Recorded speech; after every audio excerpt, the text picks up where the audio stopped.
ये तुम्हें नहीं पकड़ के कहेंगे कि आजा। इनको तो अपना आप देख रहे हैं आप, इनको तो जनाब ये सारे देश ड्रामे ये इधर तक हैं। जब ये रूह का परिंदा उड़ेगा ना, प्रवास करेगा, अब वहां अगर काम आएगा तो हसनैन का नाना काम आएगा यार। इसलिए हुजूर से निस्बत, रिश्ता, ताल्लुक जोड़ लो। खुदा की कसम इधर भी कामयाब हो जाओगे, उधर भी कामयाब हो जाओगे। और बड़ी बड़ी लज्जतें लोग चखते हैं, हर चीज की लज्जत है, लेकिन मेरे नौजवानों, खुदा की इज्जत की कसम उठा के कहता हूं, जो आज तक रसूल की गम में और नबी के प्यार में जो आह की लज्जत है, दुनिया की किसी नेमत में नहीं है यार। कभी रसूल के प्यार में आह भर के तो देखो यार, कभी हुजूर की मोहब्बत में रो कर तो देखो यार।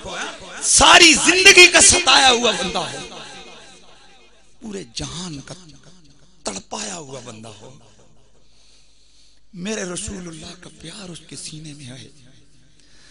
मेरे आका का नाम जब वो अपने जुबान पर लाकर उसको अपने दिल की गहराइयों में जगह दे, खुदा की इज्जत की कसम सारे गम भाग जाते हैं, सारे गम दूर हो जाते हैं।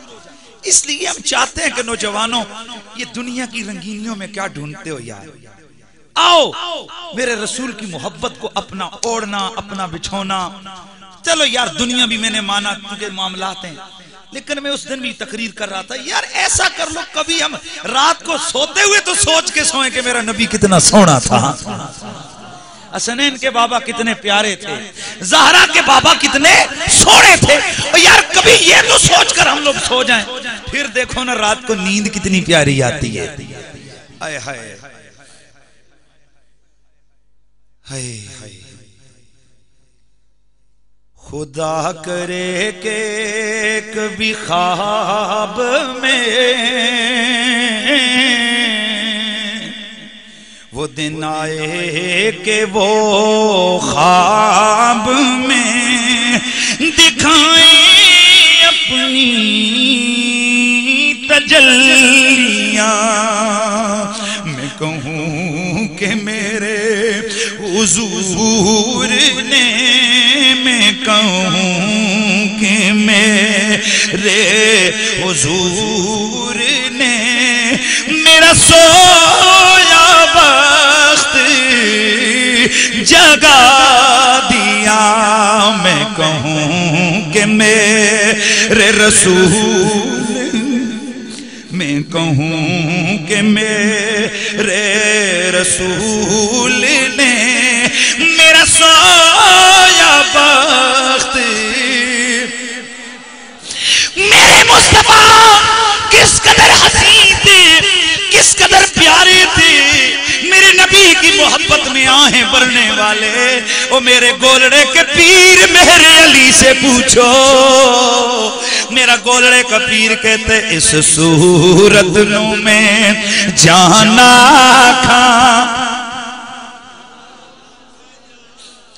और ये खत्म नबुव्वत कॉन्फ्रेंस है, और पाकिस्तान में एक सदी से जायद, एक सदी के करीब, बल्कि एक सदी से जायद तकरीबन अरसा होने को है, सदी के करीब अरसा होने को है, जब खत्म नबुव्वत का लफ्ज ज़बान पे आए, या मदीने के सिद्दीक की याद आती है, या खालिद बिन वलीद की याद आती है, या गोलड़े के पीर मेरे अली की याद आती है। क्योंकि सिद्दीक पहला मुजाहिद है कि जिसने मेरे नबी की खत्मे नबूवत के मुनकिरों के खिलाफ तलवार उठाई थी। और हम मुसलमानों का क्या अकीदा है कि नबी के बाद, हमारे आका के बाद कोई दूसरा नबी ना आया, ऊंचा बोलो, ना आया और ना आ सकता है। ये हमारा पक्का अकीदा है, मेरे नबी के बाद ना कोई आया और ना आ सकता है, ये पक्का अकीदा है। और जो कहे कि रसूलुल्लाह के बाद कोई और नबी आया है या आ सकता है, वो ताड़ी खैर हो जावे। और गज के बोलो, इतना न डरो यार, गज के बोलो।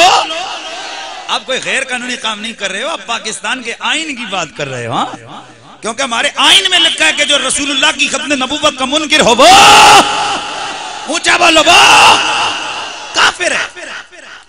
तो खैर बातें बहुत सारी करने को हैं। तो खत्म नबुव्वत के हवाले से बात हो रही थी ना, तो गोलड़े का पीर। और एक बात आप हैरान होकर सुनेंगे कि बर्रे सगीर पाक व हिंद में अंग्रेज के आने से पहले कभी भी हमारे नबी की गुस्ताखी नहीं हुई। हमारे नबी की गुस्ताखी बर्रे सगीर में तब से शुरू हुई है जब अंग्रेज आया, और ये उनकी साजिश थी कि इनके सामने इनके नबी की इंसल्ट करो ताकि इनका जो जज्बात है ना ये मुर्दा हो जाए। और इसी को इकबाल वो यही बताता है। वो कहता है कि सुन, ये चाहता क्या है अंग्रेज की, वो कहता है ना कि अंग्रेज कहता है कि ये फाका कश जो मौत से डरता नहीं जरा, रूए मोहम्मद इसके बदन से निकाल दो।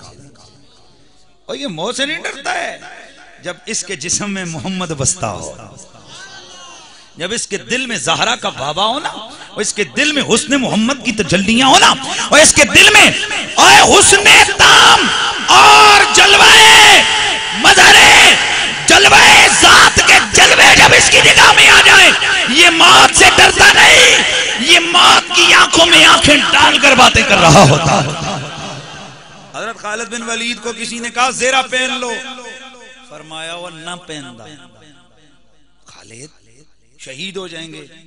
आपने फरमाया कब से हर जंग में जाता हूं यही सोच के जाता हूं शायद आज शहादत मिल जाए। अच्छा, साहबा कहते हैं आखिरी जंग है और बहुत बड़ा, जिससे पूरा मुल्क जो है ना रूम का वो जेरे नगी आ गया, इस्लामिक सल्तनत के मातेहत आ गया। खालिद बड़े उदास हैं। खालिद क्यों? फरमाया सबसे बड़ी जंग लड़ी आज, कई लाख फौज से टकराया हूं, आज ख्याल था कि शायद मारा जाऊं लेकिन मरा नहीं हूं। अबू उबैदा बिन अल-जर्राह थे, आपने आकर हाथ पे तबका दिया।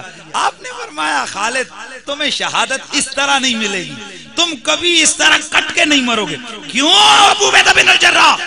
आपने फरमाया खालिद तुम्हें नबी ने कहा था, नबी की तलवार, अल्लाह की तलवार तुम्हें कहा था नबी ने कि तुम सैफुल्लाह हो, अल्लाह की तलवार हो, और अल्लाह की तलवार टूटती नहीं है। हाँ, इसलिए तुम इस तरह कभी शहीद नहीं होगे। तो मैं बात कर रहा था कि खत्मे नबुव्वत, पहला नाम किसका ज़हन में आता है? हजरत सिद्दीक़ अकबर का।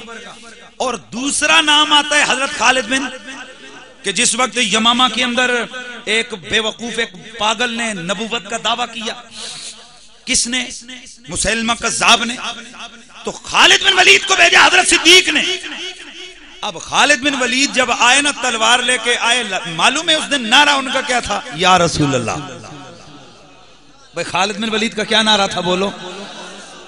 इतो पता लग गया एक गुस्ताखान था, पहले दहाड़े तो सफाया या रसूल अल्लाह अलैहि कर दे आए ने। हाँ, ऊंचा बोलो यार। गुस्ताखों का सफाया कौन करता है? या रसूल अल्लाह करने वाले आए। तो जनाब खालिद बिन वलीद का नाम आता है। और मैं अर्ज कर रहा था कि अंग्रेज के इस बर्रे सगीर पाक में हिंद में आने से पहले कोई भी यहां गुस्ताखी, तो ये अंग्रेज जो है ना, ये बड़ी शातिर कौम है, ये नफ्सियाती मार देते हैं। इन्होंने हमारी 1000 साल की तारीख को पढ़ा है कि ये इस मुसलमान को हमने कैप्चर किस तरह करना है।